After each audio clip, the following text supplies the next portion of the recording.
Hello dear friends, good morning. आज हम HPV vaccine के बारे में बात करेंगे, जिसे नॉर्मली कई बार लोग कैंसर वैक्सीन के नाम से भी जानते हैं। क्योंकि एचपीवी वैक्सीन एक ऐसी वैक्सीन है, ये एक ओनली वैक्सीन है जिससे कि हम कैंसर को रोक सकते हैं। आखिर ऐसा कैसे हो सकता है? क्योंकि जो कैंसर्स होते हैं उनके काफी सारे रीजंस रहते हैं।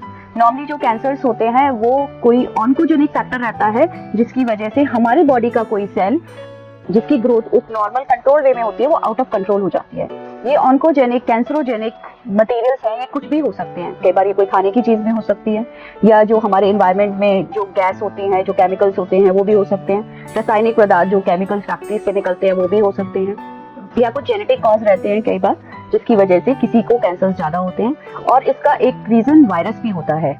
कुछ वायरसेस होते हैं जो कि कैंसरोजेनिक होते हैं, उनमें से एक होता है ह्यूमन पैपिलोमा वायरस। नॉर्मली जो ह्यूमन पैपिलोमा वायरस होता है वो वॉट्स करता है। वॉट्स एक आपने देखा होगा लोगों के, कई बार आंख के पास, कई बार जेनाइटल एरिया में, कई बार मुंह के पास कुछ ग्रोथ होती हैं, जो कि देखने में ऐसा लगता है जैसे कि उसके स्किन में बहुत सारे मस्से हो रहे हैं, तो वो वॉट्स होते हैं। नॉर्मली ये वॉट्स करते हैं, लेकिन इनके कुछ स्ट्रेन्स होते हैं जो कि जेनेटिक चेंजेस कर देते हैं हमारी नॉर्मल जो सेल्स होते हैं, जिससे कि वो कैंसर सेल्स में कन्वर्ट हो जाते हैं। ह्यूमन पैपिलोमा वायरस कहाँ कहाँ कैंसर कर सकते हैं ये देखा गया है। ये हेड एंड नेक के कैंसर, यानी कि दिमाग के, हमारे ये जो नेक एरिया है इसके अंदर के थ्रोट के कैंसर्स, नीचे एनस एरिया के कैंसर्स, फीमेल्स में सर्विक्स जो बच्चेदानी का मुंह रहता है, वजाइना योनी रहती है, और जो बाहर का एरिया है वल्वा, वहां के कैंसर्स कर सकते हैं। और आदमियों में ये पेनिस के कैंसर्स भी करते हैं। तो काफी ज्यादा रिसर्च के बाद इसकी एक वैक्सीन डेवलप हुई है। पहले जो वैक्सीन आती थी वो केवल 4 स्ट्रेन के लिए आती थी, जिन्हें हम गार्डासिल या सर्वावेरिक्स कहते थे। इनमें सिर्फ 4 स्ट्रेन होते थे, 6, 11, 31 और 33, जो कि हमें ये नीचे के गर्भाशय के कैंसर्स, एनस के कैंसर से बचाती थी। लेकिन अभी हाल ही वैज्ञानिकों की काफी शोध के बाद इसमें एक वैक्सीन आई है जिसमें ह्यूमन पैपिलोमा वायरस के 9 स्ट्रेन होते हैं। और ये 9 स्ट्रेन जो कि रिस्पॉन्सिबल होते हैं हेड एंड नेक कैंसर, गले के कैंसर्स, एनस के, पेनिस के, और जो फीमेल्स होती हैं उनमें सर्विक्स, वल्वा और वजाइना के कैंसर। तो इसकी अगर हम वैक्सीन लेते हैं तो इन सारे कैंसर से हमें बचाव हो सकता है। अब इसकी किस तरह की वैक्सीन अवेलेबल है? जैसे मैंने अभी बताया, पहले जो आती थी वैक्सीन उसमें 4 स्ट्रेन होते थे एचपीवी वायरस के, और ये 2 वैक्सीन अवेलेबल थी इंडिया में, सर्वारिक्स और गार्डासिल। लेकिन अभी हाल में एक हमारी इंडिजिनियस वैक्सीन आई है जो कि इंडियन कंपनी ने बनाई है, उसका नाम है सर्वावैक। लेकिन उसमें 4 स्ट्रेन है, लेकिन वो इंडिजिनियस है, वो इंडियन वैक्सीन है, और उसकी कॉस्ट भी ज्यादा नहीं है। तो आप लोग जो फीमेल्स हैं ज्यादातर, हम उनको रिकमेंड करते हैं कि आप सर्वावैक वैक्सीन ले सकते हैं। एक जो दूसरी वैक्सीन आई है वो है गार्डासिल 9, जिसमें 9 स्ट्रेन्स हैं, और ये दोनों मेल्स एंड फीमेल्स के लिए रिकमेंडेड है। ये इसमें आपको बहुत सारे कैंसर से बचाव होता है। नेक्स्ट चीज, इनका डोज शेड्यूल क्या रहता है और इनकी एज क्या है जिसमें हम इसको रिकमेंड करते हैं।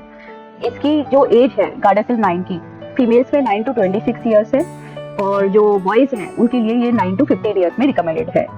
लेस देन 15 ईयर में 2 डोजेज रिकमेंडेड है, मोर देन 15 ईयर्स में 3 डोजेज शेड्यूल होता है। 2 डोज शेड्यूल में आपको 2 डोज लेनी होती है 6 से 12 महीने के अंतर पे। 3 डोज शेड्यूल में 3 डोज रहती है।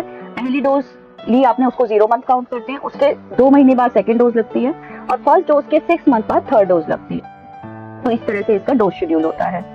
इस वैक्सीन के कोई नुकसान नॉर्मली नहीं देखे गए हैं। वैक्सीन को काफी रिसर्च के बाद मार्केट में अवेलेबल कराया है, और बहुत ही माइनर साइड इफेक्ट्स हैं। जैसे जिस जगह आपको इंजेक्शन लगाते हैं वहाँ पे आपको हल्की सी रेडनेस हो सकती है, पेन हो सकती है। एलर्जी, एनाफिलेक्टिक रिएक्शन किसी भी वैक्सीन या किसी भी दवाई से हो सकते हो, ये बहुत बहुत बहुत रेयर होते हैं, तो इनसे घबराने की जरूरत नहीं है। नॉर्मली जो देखा गया है, मैक्सिमम फायदा इसका 9 से 26 साल की उम्र में होता है, जब सेक्सुअल एक्सपोजर नहीं हुआ है। अगर आप सेक्सुअली एक्टिव हो, मैरिड हो, तो भी आप ये वैक्सीन ले सकते हो, क्योंकि अगर आप मैरिड हो, सेक्सुअली एक्टिव हो, तो भी हो सकता है आपको एचपीवी के किसी 1 या 2 स्ट्रेन से आपको इन्फेक्शन हुआ है, लेकिन ये वैक्सीन आपको बाकी स्ट्रेन से भी बचाती है।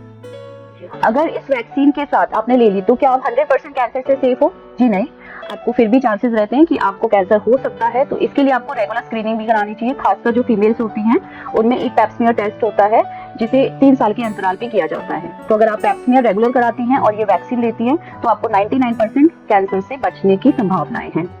और क्या प्रेग्नेंट वुमेन ये वैक्सीन ले सकती है? प्रेगनेंसी में ये वैक्सीन रिकमेंडेड नहीं है, लेकिन ब्रेस्ट फीडिंग पेशेंट्स हैं वो ये वैक्सीन ले सकते हैं।